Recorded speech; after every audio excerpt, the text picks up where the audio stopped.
সেজদায় পড়ে আল্লাহরে বলবেন, আল্লাহ, এই পৃথিবীতে আমি ছাড়া তোমার গোলামের অভাব নাই, কিন্তু তুমি ছাড়া আমার দ্বিতীয় কোনো রব নাই। চোখের পানি ছেড়ে আল্লাহরে ডেকে বলেন, আল্লাহ, এই জমিনে আমি ছাড়া তোমার গোলামের কোনো অভাব নাই, কিন্তু তুমি ছাড়া দ্বিতীয় কোনো রব আমার নাই। তুমি ছাড়া দ্বিতীয় কোনো জায়গায় চাওয়ার সুযোগ আমার নাই।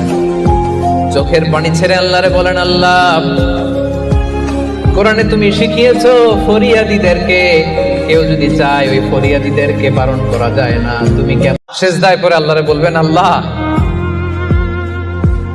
এই পৃথিবীতে আমি ছাড়া তোমার গোলামের অভাব নাই, কিন্তু তুমি ছাড়া আমার দ্বিতীয় কোনো রব নাই। চোখের পানি ছেড়ে আল্লাহরে ডেকে বলেন, আল্লাহ, এই জমিনে আমি ছাড়া তোমার গোলামের কোনো অভাব নাই, কিন্তু তুমি ছাড়া দ্বিতীয় কোনো রব আমার নাই। তুমি ছাড়া দ্বিতীয় কোনো জায়গায় চাওয়ার সুযোগ আমার নাই। চোখের পানি ছেড়ে আল্লাহরে বলেন, আল্লাহ, কোরআনে তুমি শিখিয়েছো ফরিয়াদীদেরকে কেউ যদি চায় ওই ফরিয়াদীদেরকে বারণ করা যায় না। তুমি কেন?